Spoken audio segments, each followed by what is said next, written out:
Well, hello YouTube, it's me Fortmaster, and welcome to another video.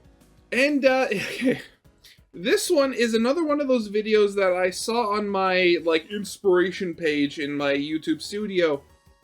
And given the thumbnail, I think I know what this one's going to be about. But this is I solved Deltarune's biggest mystery, and as I said, given that thumbnail, I have a very sneaking suspicion that is based on the theory that I've thought of, and apparently other people have thought of too, that basically asking the question, if darkners in the dark world are, created by objects, given that, a person's remains, when they're not alive, is an object, what would happen with those remains if a dark fountain were to, consume them and use them to create darkners? Could they be used to create darkners?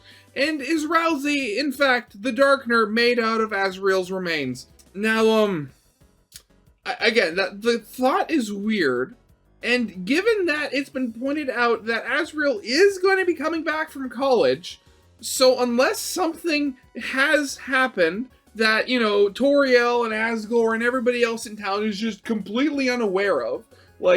Asriel went off to college, but not really, and died in hometown without anybody realizing it, seemingly, in the school closet.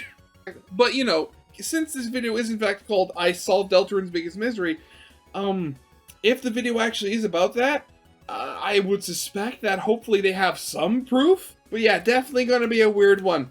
So yeah, of course, with all that out of the way, original video is linked into the description if you haven't seen it for some reason. Corner video linked to my Let's Play of the day. And if you like this video or any other video that I've made, I'd very much appreciate it if you gave the video a like and subscribe to my channel, because, all those things help in the algorithm. And, I know for a fact most of you who are watching this aren't actually subscribed. But yeah, with all that out of the way, let's get this thing started then, shall we?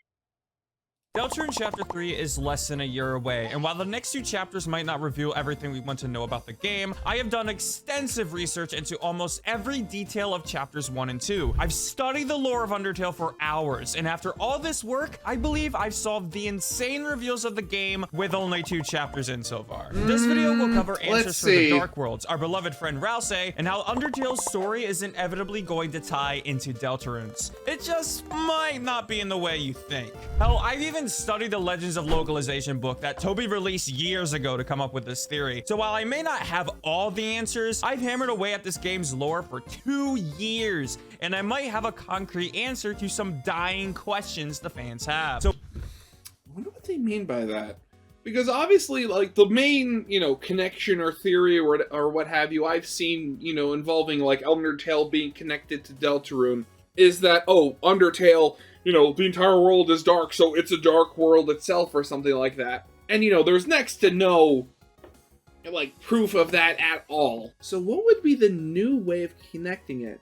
welcome everyone to my first theory in well over 2 years, the Deltarune corpse theory. It's pretty obvious now that Rasiel is somehow tied into Asriel. In case you've been living under a rock, if you look at both Rasiel and Asriel, both are clearly meant to look very similar to each other. The only major difference is that Rasiel looks older than Asriel. It's clearly stated that Asriel is off to college in Deltarune, so Rasiel looking older is done simply to reflect Asriel being in college. Another thing is that Rasiel... So that being said, Rasiel does look younger than what Asriel would be. Granted, we don't know exact ages of anybody in the game. We know that, Chris, Susie, Noelle, all their class are potentially, late high school. So probably, 17, maybe? 16 or 17, depending.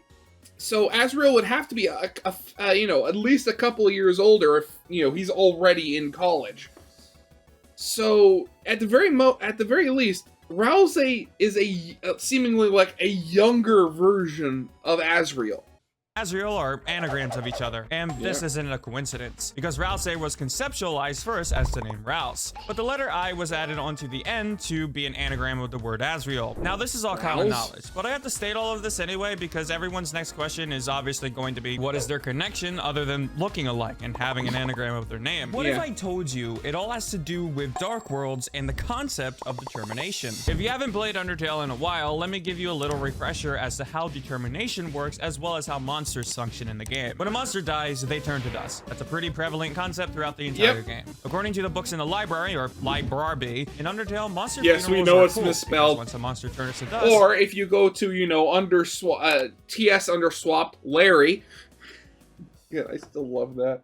Their dust is spread across an object that they loved in their life. It's said that the monster's essence gets to live on in that object. This concept gets revisited later with Flowey's backstory. When Asriel died after merging with Kara, his dust was spread across the flowers in Asgore's throne room. This meant that Asriel's essence was now tied to those flowers. Later, Alphys injected determination into one of those plants, granting it the will to live. Because Asriel's dust was present on this flower as well, he was reincarnated within it and began calling himself Flowey. According to Undertale, determination is what causes humans to have their souls persist after death. It's their will to live and their drive to change fate. Humans naturally have very high concentrations of it, but people tend to gloss over the fact that monsters have it too. It's just they can't, I remember. It's like they have very little determination themselves, but the fact is they don't have enough physical matter because their bodies are made out of magic, and, having too much determination apparently makes them, well, not apparently, it does make them melt because, again, they don't have, much solid matter. Well, yes, it's true that if a monster has too high determination, it just wouldn't survive. As evident by Undyne, we can see that if a monster gets too determined enough, its body will begin to melt, which is exactly what we see in the true laboratory. However, this doesn't mean they don't have determination. While yes, Undyne did melt if she got too determined, she was able to drive that determination from herself. Now that you're refreshed on some Undertale lore, let's discuss how that concept all ties into Deltarune. According to the Steam page at Deltarune, Deltarune is meant to be Undertale's parallel story. However, looking at these two games from the first glance, they're fundamentally different and seem to be doing two different stories entirely. Well, I'm willing to bet that this sentence on the Steam page isn't actually that far from the truth. In Chapter 1 of Deltarune, Dark Worlds were introduced as dimensions formed by dark fountains. This explains how these tiny schoolrooms were able to fit an entire castle, among other things such as a big-ass forest. According to the legend itself, dark fountains are what give the Dark Worlds form. Darkness spring up from the fountains after the worlds are ready to be populated. If you pay attention, not only are these worlds incredibly similar to the Light World, but even their inhabitants look identical to everyday objects. So how does this work? How can an object that wasn't alive all of a sudden gain the will to live? I mean, we've never seen this before, right? Oh, Toby, you're a genius. At the end of Deltarune Chapter 2, we gain some insight about how dark fountains are formed. According to Queen, if someone has enough determination, they can open up a dark fountain and allow a dark world to form. This means that dark fountains are just that, the rawest form of determination possible. Everything and everyone in the dark world now exists purely from the determination coming from the dark fountain. While it's true that monsters have less determination than humans, at the end of the day, they still have naturally producing determination. Darkners don't naturally produce determination. Their determination is being consistently absorbed from the dark fountain that a Lightner had to open. This begs the next question. If it's true that Darkners are everyday objects gaining the will to live through determination, what the is Rasiel? Well, this is where it all comes full circle.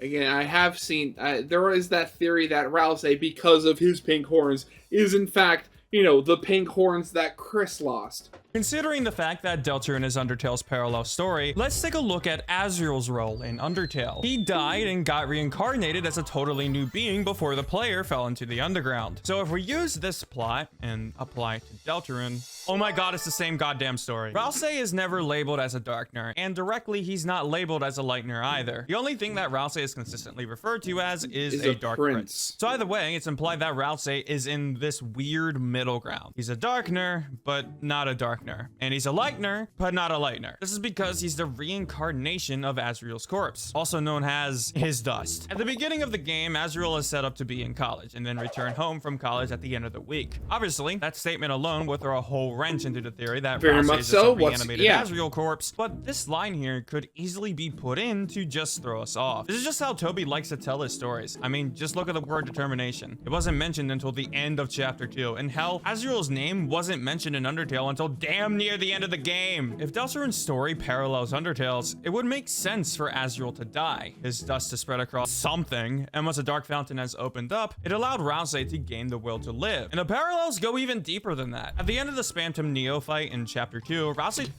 Okay, but you keep saying... But the whole thing, Asriel is in college. That's what everybody says. Everybody has said that. So unless something happened and nobody knows that Asriel is dead, like, how would this have happened? Like, I can understand, Toby, doing misdirection. Like, again, there's the whole thing with in Undertale where you name the fallen child and you're in fact naming Chara instead of Frisk. But, like, that was... I mean, you could believe you were naming Frisk because Frisk, too, was a fallen child. They just weren't the fallen child. There's a lot less, like, ambiguity, when it comes to the fact that, you're saying, oh, Asriel's at college, as opposed to name the fallen child because, there's a definitive thing. We know the character of Asriel. We know Asriel is Chris's older adopted brother. And we're told that Asriel is at college. So unless, like, the entire town has just decided that, saying that somebody is at college is analogous to saying, oh, your pet went to the farm, I don't see how, Asriel could be potentially dead unless there's something really shady going on. He tries to make us believe that the entire fight didn't have any meaning to it. This has led fans to believe that Rasiel is secretly evil and he's trying to make us forget important details. But I don't believe that's necessarily the case. If we look at Deltarune's narrative from the perspective that it's Undertale's parallel story, it can tell us a lot about Rasiel other than just him being another reincarnation of Asriel. Let's assess the character of Rasiel. When we first met Rasiel, it was expressed heavily that he didn't have any friends. I mean, in his stat menu, it was quite literally stated that he was named the Lonely Prince. Since Rasiel is bound strictly to dark fountains, he can't leave to go into the light world. He's essentially trapped inside a world where he doesn't have any subjects and nobody to really talk to. By the end of chapter 1, Rasiel joined Chris and Susie to go on this epic adventure, and slowly all three of them became the bestest friends possible. It's really good. I mean, all three of them may be friends, but with Chris and Rasiel, it's been kind of shown that, probably for good reason, Chris is kind of a little unsure of them. Character development. This story is almost identical to Flowey's story in Undertale. The only difference is the context. When Asriel woke up as Flowey after being injected with determination, he had lost the ability to feel love from anyone. He tried making friends with everyone in the underground, but no matter what he did, he felt lonely. He couldn't feel love anymore. When he finally met up with Toriel, he thought that her, of all people, could make him feel something again. And as we all know, Toriel's love, too, had failed. It wasn't until the very end of the game, once Flowey absorbed every single soul in the underground, that he finally was able to feel emotion again. This is why he didn't want you to get past him, because once you did, you would, quote, win the game. He wants you to keep playing with him forever, for all eternity, just so he can have someone to play with. Applying this narrative philosophy from Flowey and Undertale to Rasiel and Deltarune, Rasiel would very likely have a similar ideology. He had literally nobody before Chris and Susie showed up. In chapter 2, it was expressed on Rasiel's stat menu that he actually has friends now. And it's true, which is also why at the end of the Spamton Neo fight, he doesn't want you to connect the dots and view it as important. Because if you do, you'll have to stop being friends with him. After all, according to Flowey, once you beat the game, who will you play with anymore? However, there's still a lingering question. If Asriel's dead, how did he die in the first place? He's in college! Well, yeah, very important, how determination works in the Legends of Localization book, we can make some pretty pretty educated guesses. In Deltarune Chapter 2, it was expressed that Darkners can only live in their respective dark worlds. If a Darkner from the unused classroom in Chapter 1 goes to the computer lab dark world, they will turn to stone. However, Darkners don't turn into stone once they arrive in the dark world in the school closet. Rasiel explains that this is because the dark world in the school closet is made out of, quote, pure darkness. However, have you ever wondered what exactly is pure darkness? Well, let's make some educated guesses based on how determination works in this franchise. At the end of the Undertale genocide route, Flowey reveals more of his backstory. In his backstory, he expresses that he discovered he had the ability to save and load files once he brought himself to the edge of death. It wasn't until we fell into the underground that Flowey had lost this ability. According to Flowey, it was because our determination was much higher than his. This also gives us an explanation as to why the humans that fell before us couldn't use the save and load feature. It was because Flowey had higher determination. And to set this all in stone, in the Legends of Localization book, it tells you upfront that only the being with the highest amount of determination has the ability to access the save and load feature. Going back to Deltarune, there's something peculiar going on in the light world. Yeah, there's no goddamn save points. Yeah. I thought this was an over. Well, actually, not yet. Because again, as stated before, we might get something in Chapter 4. Wait, was it Chapter 3 or 4? I'm forgetting now. Where one of the beta testers was talking about, oh god, people are going to hate not being able to save in Chapter 4 because, well, apparently a lot of stuff happens that might require saving, or we spend a lot of time in the light world in that chapter, so... something's happening. Oversight when I played Chapter 1 because the last save point is before the king boss, and I wanted to talk to all the NPCs, but I couldn't save because there just wasn't a save point. Luckily, Toby proved us that this wasn't an oversight, but a feature in the game. It's not a bug, it's a feature. In Chapter 2, after you beat the final boss, the game allows you to save again, but only in the dark world. So why can't we save in the light world? Well, let's take the word world literally in this context. If the light world and the dark world are two separate worlds, this means that we can save in the dark world because we are the being with the highest amount of determination in that world. I mean, there's dialogue in Chapter 1 stating that you can only see the light, implying that only you can see the save point, which would make sense because Chris is the only human in the dark world. I'm thinking about it. What does Susie think in all this when Chris just walks to random spots, stands there for a second, and then walks away? And thus, they should have the highest amount of determination. But we can't save in the light world because someone else has higher determination than us. And I'm betting that person is very likely the knight that the game has been hyping up since Chapter 1. Let's go back to Chapter 1's Dark Fountain. According to Rasiel, Chapter 1's fountain in the unused classroom was created extremely recently in comparison to the Dark Fountain in the school closet. Chom even confirms this, as they claim that their land used to be really peaceful until the knight had recently appeared and put the king and his son into power. Either way, it's expressed clearly that the Dark Fountain in the school closet had been there for a while, and the ones popping up are definitely new. After all, the one in the computer lab had appeared overnight, as in Chapter 1, it definitely wasn't there. This can allow us to reach a conclusion about the first Dark Fountain in the school closet. This Dark Fountain is made up of pure darkness because the person who has the highest determination in the light world was the ones who opened that Dark Fountain. Wherever it was also very likely the one to kill Asriel, as Rasiel seemed to be brought forth from that specific Dark Fountain. The other Dark Fountains aren't made up of pure darkness, because assuming that Chris was the one who opened the recent ones up, they don't have enough determination to open a fountain with pure darkness. Or it could also be very likely that I have this backwards and that Chris was actually the one who opened up the first Dark Fountain and killed Asriel, and the Dark Fountains are a result of the night. What do you take me for? We're only 2 chapters in. Obviously, there's stuff that isn't explained yet, so trying to solve it all is near impossible. Yeah, we're trying to solve a 1,000-piece puzzle here with only 10 pieces. We're missing a lot of it. Again, only 2 chapters out of a potential 7. Again, Toby, please have mercy on us poor sinners. Please release chapters 3 and 4. I very much hope that it's not revealed though Asriel was dead the entire time, because again, as I pointed out before, unless saying somebody went to college is, this world's equivalent of, they went to the farm upstate or something like that.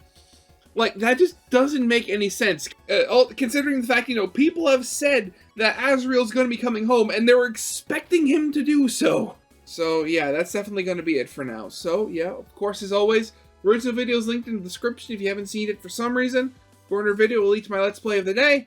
And yeah, I hope you guys liked. If you did, leave a like, subscribe if you have not, and I'll see you guys next time. Goodbye.